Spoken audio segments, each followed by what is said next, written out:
Jerry Lee Lewis was born on September 29, 1935 into a very religious family. His family, though not very wealthy, sold their house when he was a child to get their son a piano. He loved to play piano.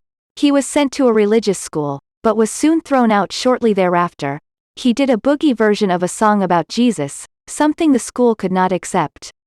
At 17, he married for the first time, but it only lasted 7 months. He married a second time 3 weeks before his divorce from his first wife was final.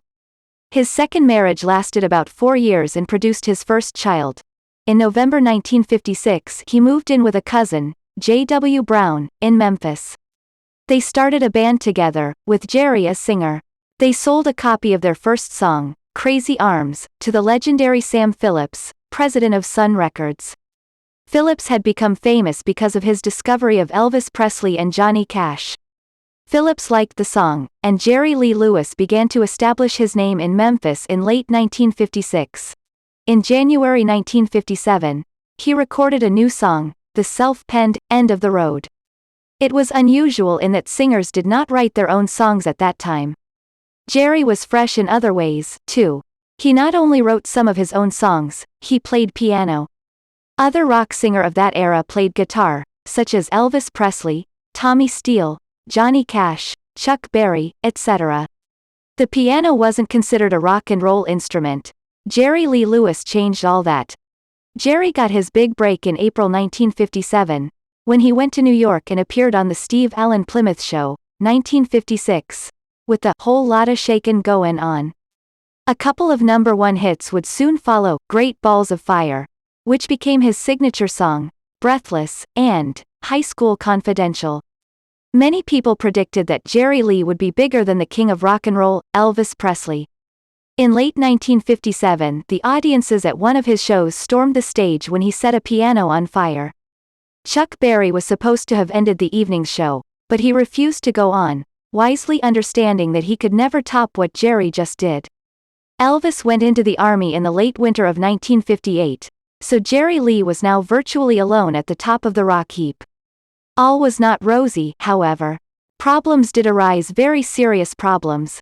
In 1957, he married for a third time, secretly, to the 13-year-old daughter of his cousin and partner J.W. Brown, Myra Gale Brown, I.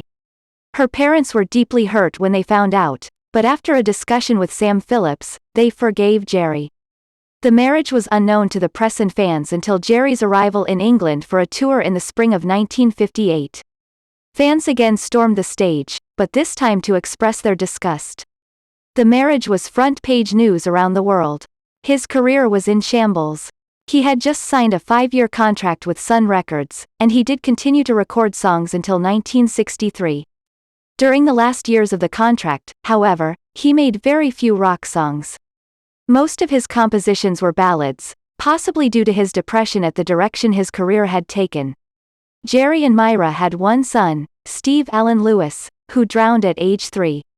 The couple divorced in 1970, after 13 years of bad treatment in the press.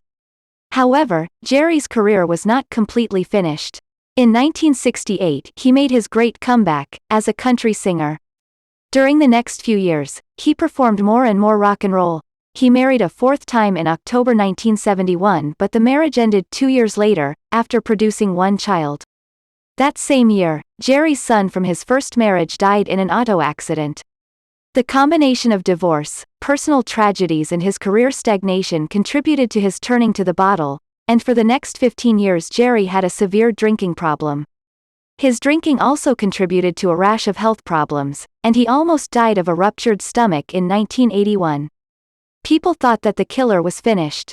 But he wasn't. Jerry Lee Lewis puts on brilliant concerts even today, in his 70s, and with his wild life behind him. He divorced his 6th wife in the summer of 2005, after over 20 years of marriage. He is still a wild man, and he is still on fire.